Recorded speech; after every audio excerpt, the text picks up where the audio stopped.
My name is Annie Wang, and I am a corn-fed, Kansan, US-born citizen. And I am terrified. I have talked to my friends and my family. I know so many immigrants that have been they haven't done anything before in the US. And I am, telling them everything that is happening because I've never really been political, but I've been keeping very up to date with everything, and I am terrified. I'm terrified for the green card holders that I know after learning all of the disappearances, and it's not just that we're visibly different than that classic, white American or anything, but it's my boyfriend is British. And he's coming to visit me, and I'm seeing these other people, like these German tourists and these foreign green card holders that are white men, as well as a British cartoonist that has been detained, and plenty of other people that have been disappeared, and I am terrified for him to come see me now. And I am terrified for my parents to go on a vacation that they've planned for months. I'm terrified for them to leave the country. And I'm terrified to leave the country because I don't think I can come back in. In my mind, I know that if I leave this country, I'm not coming back in. And that is so scary to have to warn my family and friends. All of these things, do not leave the country. If you're going to leave the country, you need to do all of these things. And that you might not get back in. And now there's been a professor with my same last name, a cybersecurity professor, who was raided by the FBI and his family was disappeared.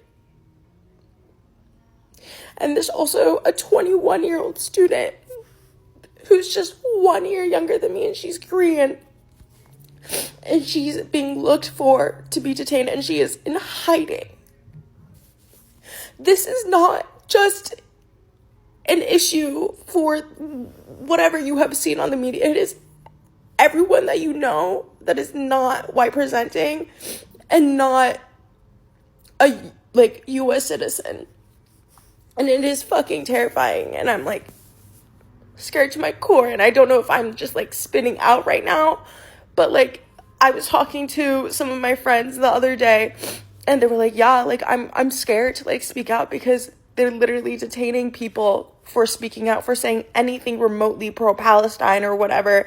And I've never been particularly political, but I have found as a US citizen and with the beliefs that I hold, I can't not speak up for the human rights atrocities occurring in the US. And now, I'm kind of scared to keep talking about it. And that's fucking terrifying. That I'm already terrified to speak up for other people that I thought I had a place to speak up for because I was a US citizen, and now I'm not so sure. And I'm scared for anybody that is connected for me speaking up, to be hurt or attacked because of it.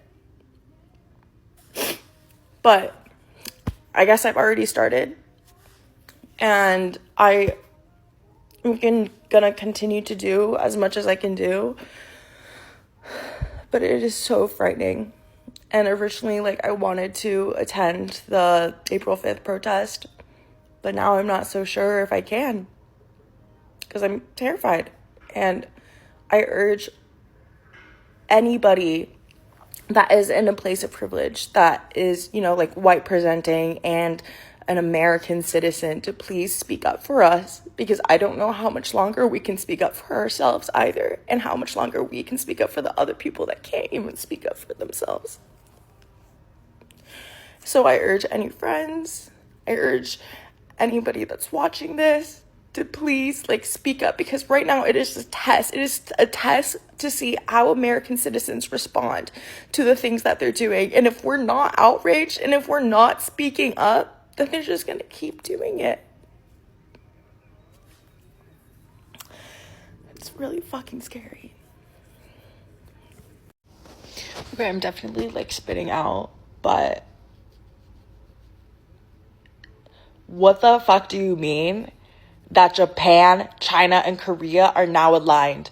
If you know anything about Asian history, you know that the Chinese and the Koreans have hated Japan for a long ass time. And you know that China and Korea also don't be liking each other. So the fact that they have been coming together now shows the extreme state of emergency that is going on right now on the world stage because of what is happening in America. There has been a long history of hatred between these countries because of different atrocities that they have committed against each other, like the rape of Nanking, or things that occurred during the Korean War, and just so much beyond that, like centuries of this sort of history, and they're coming together now. And I see I have like friends that are international students, and I see them being so scared to say anything and terrified of their current standing. And the Trump administration, in a leaked document, has been saying they're going to reevaluate a bunch of these visas, and it's terrifying, and it is not right. And what is going on?